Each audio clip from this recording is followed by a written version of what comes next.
got a question, raise your hand. We'll get a mic to you. Hey, Will, Coach Kelly said there's a lot of guys on this team with battle scars from the previous season openers that you've played. What have you learned from those, and what do you take moving forward into this one? Oh, yeah, definitely. I mean, there's a lot of guys on this team, but not only the team, the coaching staff, that we haven't done what we've needed to do the first week of the season, not just since I've been here, but even years previous. And, you know, it's not a good way to start the season off. It kind of, you know, sets the tone the wrong way. And we know that we got to come out, start fast, and we can't take, you know, in the previous years, like we have weeks to build up to our potential. We got to come out rolling this year, and we know, everybody in the building knows that. How has Tyree looked this week in preparation for the game and the amount of confidence you guys have if he needs to go? Yeah, I mean, Tyree, not only Tyree, but Paul Mabanga has been a guy who's made significant strides. Both of them, you know, have looked great throughout camp and only progressed, you know, and they both are, you know, ready to play it, you know, whenever we need them, and I'm excited for them. Going to Vegas as a college kid, like, how do you set that aside and focus on the game? That's not what we're there for. We're there to play football. I'm not into all the other stuff. I'm only going to Vegas to play football. That's the only time I'm going to go to Vegas is to play football. Have you guys talked about that? Yeah, I mean, everybody knows that, you know, we're going there for one reason only. We aren't going to Caesar's Palace. We're going to whatever the name of the stadium is to play USC. Just give me your thoughts on leading this one, you know, off with USC and the challenge that they present. Kind of like you said, hasn't been great to start things off. Like, where's the mindset of this team going into this one? Yeah, I mean, USC is a good football team, and, you know, it's somebody who we're not very familiar with. You know, new defensive coordinator.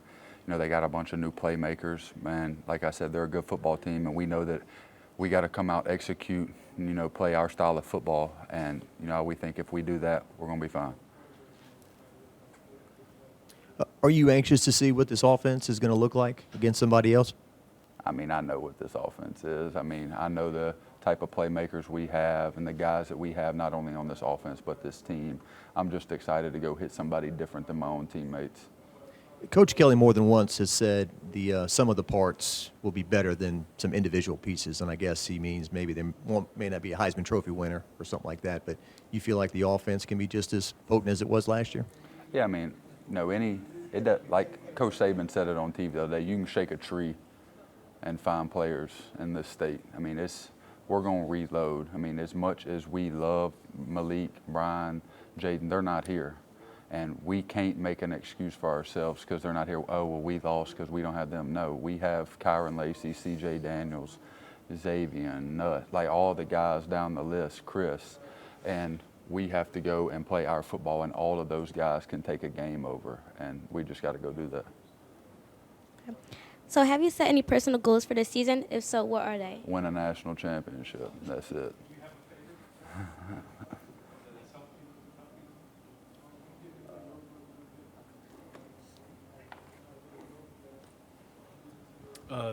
Talk to me about C.J. Daniels. To me, he's kind of my sleeper, a guy that can maybe nobody's looking at and kind of, like you said, take a game over.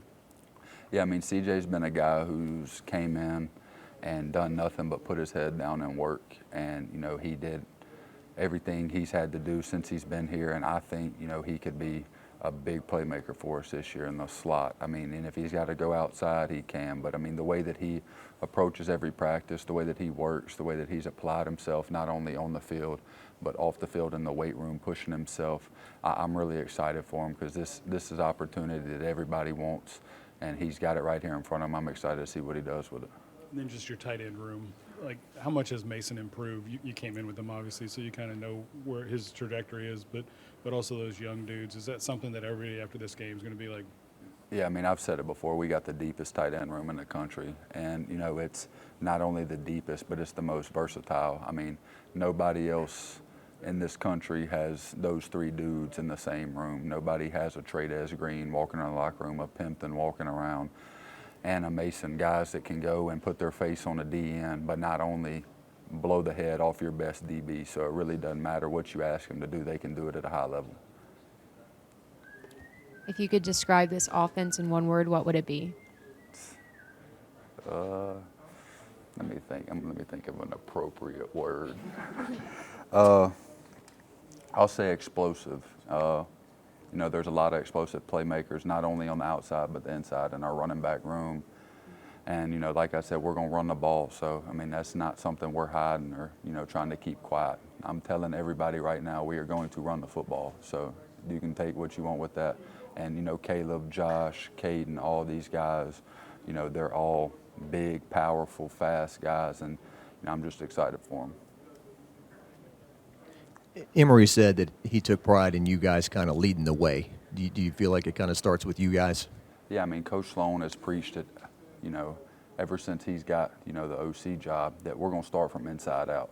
We know that we make this offense go. We know that we set the tone with the physicality, with the juice, because whenever we do it and they see us dogging people, trashing them in the turf, you know, they know that the tone is set, and that just gets everybody hyped up, and we know that we have to come with that every week.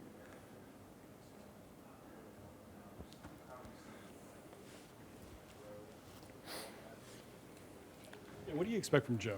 Obviously, you guys have been around him a lot. Like, I don't think he's going to change that much. But as far as game plan, game style, play calling, is the helmet comms working? Like, all that's we haven't really talked about that a lot. Yeah, I mean, so I've known Coach Sloan since I was a freshman in high school, and whenever he was at LA Tech, and I can tell you he has not changed one bit. He's a screamer, and he's gone, you know, he coaches his heart out, and you know you can't do anything but respect it for his love of the game. But the comms, you know, I'm interested to see how it goes, because sometimes there's some confusion, but we'll see how it goes. It's going to be a little different with 80,000 people going ballistic, so it'll be interesting, but I think it'll be good. Any more questions for Harold, guys? Or sorry, Will? Yeah. What are you seeing out of Nuss taking this team into a season right now? His first, you know, he started the bowl game, but this is the first time, start to finish, he's looking to lead this team. Yeah, I'm excited for him. He's not, you know, in this era in college football, guys are just quick to pick up and leave if something doesn't go their way. And, you know, he's done the complete opposite. He's came here every year, put his head down, worked, and pushed himself to not only, you know, get himself better, but to help lead this team in any way he could, not even when he wasn't a starter. And, you know, he's waited his turn. I think he's one of the most explosive playmakers in the country, and I think that he's going to show that. And I'm excited for him, not only as a football player, but as a leader, because, you know, he takes pride in, you know, commanding our offense.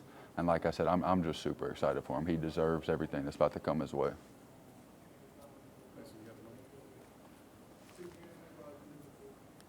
What do you see in that SC defense? Anything you guys aren't really accustomed to? Yeah, I mean, I wouldn't say accustomed to. I mean, we've been playing in the SEC. I mean, you see literally anything you can draw up on a whiteboard. So, you know, they got a bunch of playmakers, like I said, a bunch of guys who, if we don't take care of our business, that are capable of beating us and, you know, embarrassing us. So we know that, you know, in our preparation, we have to be very detailed with what we want to do and what we're trying to do as a collective. And we have to execute. That's the biggest thing for us. We have to execute what we're doing, and then the rest takes care of itself. A couple more if we got any.